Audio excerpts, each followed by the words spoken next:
Então era só a gente voltar lá para a questão, professor Hilton. Luiz, antes aqui só mais um detalhe, pessoal aqui comigo, ó. Lembrar que a contração do comprimento acontece na direção do movimento.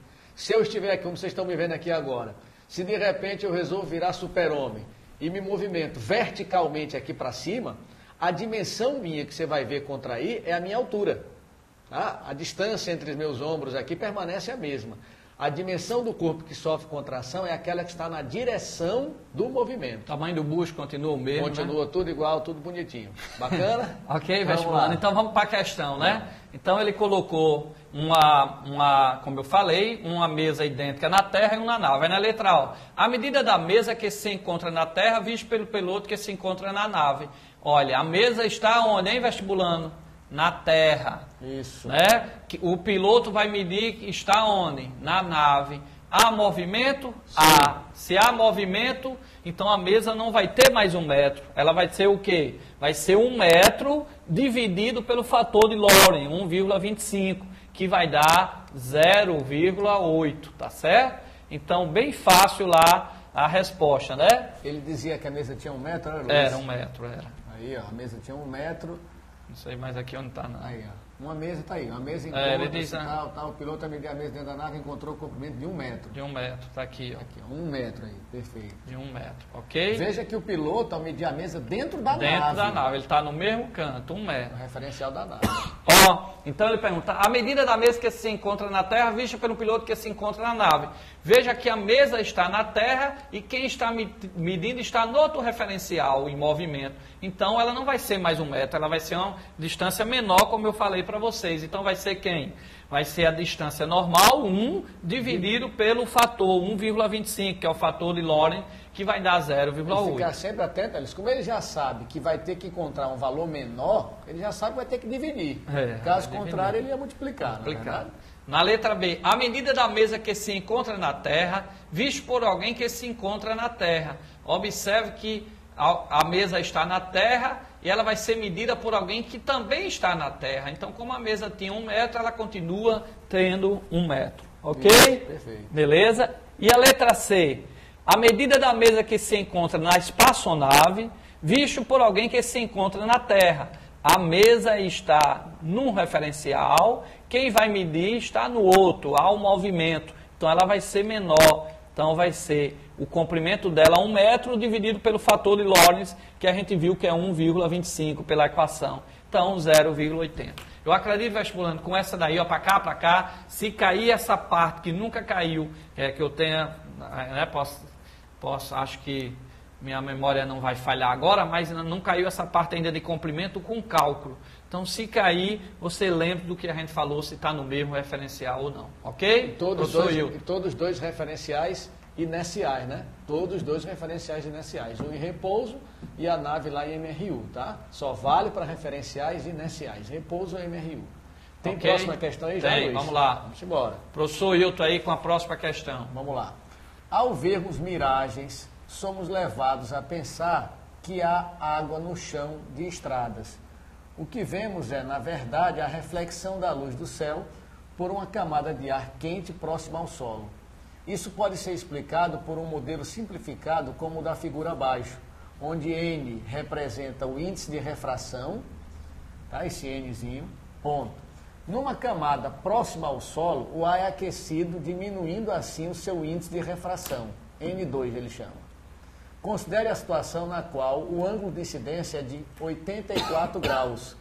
Adote o índice de refração N1, 1,01 e use aproximadamente 184 graus igual a 0,995. Letra A. Qual deve ser o máximo valor de N2 para que a miragem seja vista?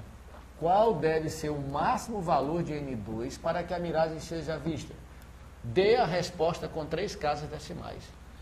Então, vestibulando, questão de reflexão, né? Reflexão total. Para cá, vestibulando. Eu tenho aqui um raio de luz, às vezes a gente vai numa estrada, viajando lá para o meu Apodi, né? Mandar um abraço aí, minha irmã, doutora Solange. Então, quando eu era pequenininho lá em Apodi, a gente ia viajando ali no asfalto e às vezes você olhava lá para frente, o calor estava tão forte, né, que você pensava até que tinha água. Isso acontece também no deserto. Então você imagina que lá na frente tem água na estrada, está molhada.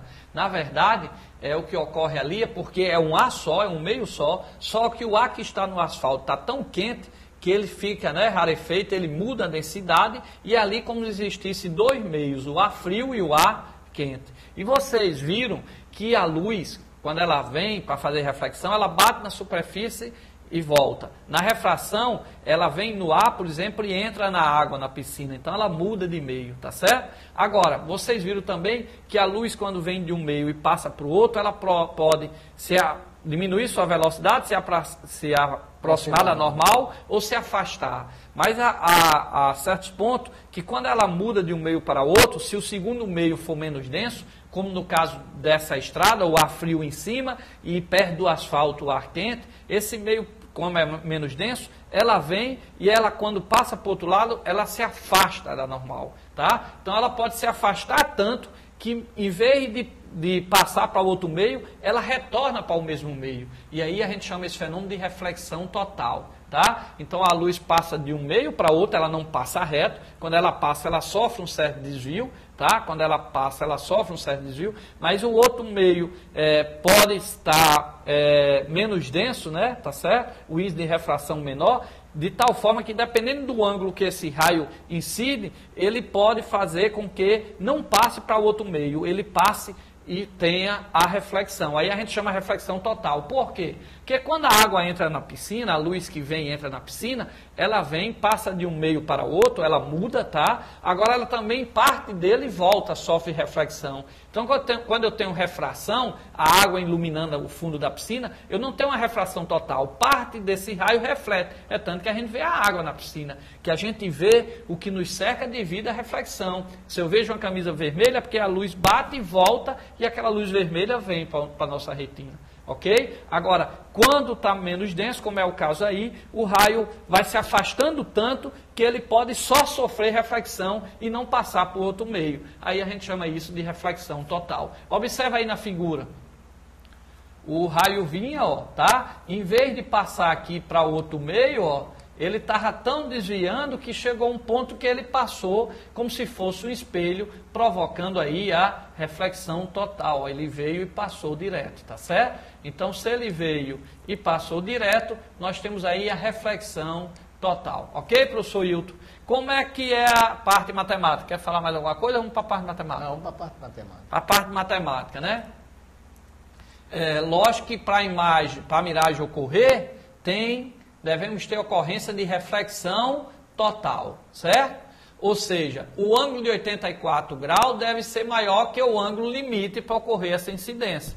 Então tem que ter um ângulo em que realmente ele esteja na incidência, né? Porque não é qualquer raio que vai ter reflexão total. Os outros vão passar para iluminar a água, por exemplo. Então só alguns. Então o seno do ângulo de L, né, o seno do ângulo de incidência tem que ser menor que o ângulo de 84 graus que ele deu. Então se cair isso amanhã na prova, você coloca que o seno de incidência, resumindo, tem que ser menor que o seno de 84. Para ocorrer a reflexão total. O seno de incidência, vocês estudaram, é N2 sobre N1, né? É o meio 2 sobre o meio de onde o raio vem, N1. Então é só fazer N2 sobre N1 tem que ser menor que o seno de 84. Ele deu N1 no problema, ele deu o seno de 84, então é só fazer a conta e você vai achar então o valor de N2, né? Como N2 tem que ser menor que 1,005, então o máximo valor é 1,004, já que ele pediu com 3 casas decimais. Ok? Então, só fechando, Luiz. Pois não. Ainda tem outra aí? Aí na letra B ele perguntou, em qual das camadas, 1 ou 2, a velocidade da luz é maior? Então isso pode cair amanhã e você responde essa letra B. Ó. O raio de luz vinha no ar, chegou próximo do asfalto, o ar está mais quente e ele quer saber, a velocidade da luz vai ser maior no ar frio ou no ar mais próximo do asfalto? Professor Hilton.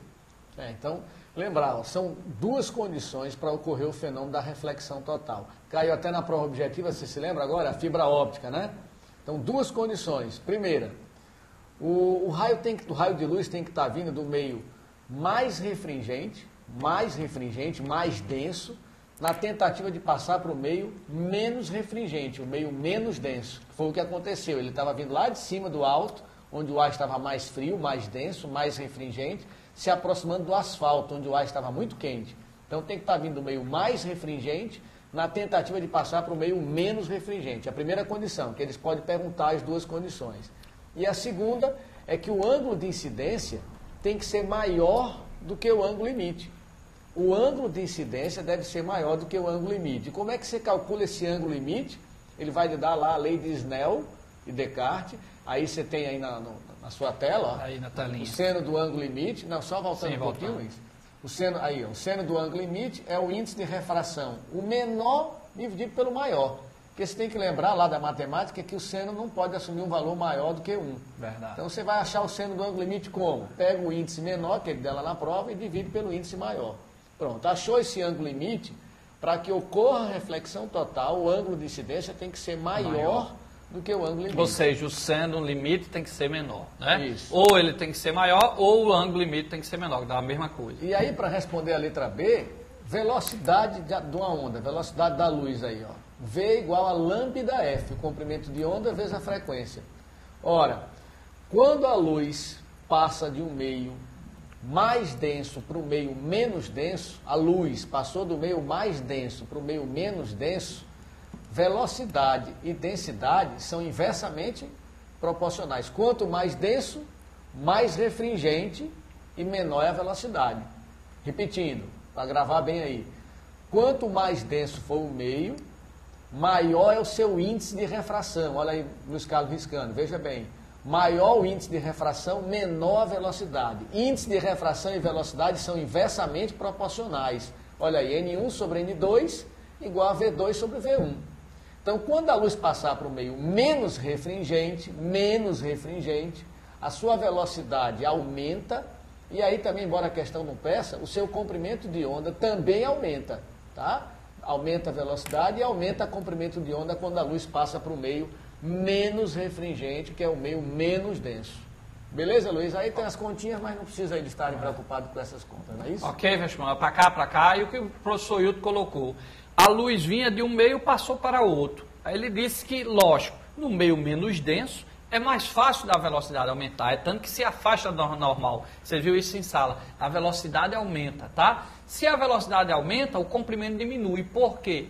Porque a frequência é a mesma, a onda que está vindo é a mesma, a luz que está vindo é a mesma. Então, quem gerou a onda, quem gerou a frequência, no caso da luz solar, foi lá no interior do Sol, as cargas e movimento. Então, vem a mesma frequência. Ela vem no ar úmido ou no ar quente, ou entrando na água da piscina, a frequência permanece a mesma, que a frequência depende da fonte. A fonte aí foi o Sol, tá certo? Então, lembre-se que se a frequência permanece a mesma, então, se eu tenho a relação entre velocidade, comprimento e frequência, se a frequência é a mesma, a velocidade e o comprimento é que vão variar, ok? Vamos para a próxima questão aí, vestibulando.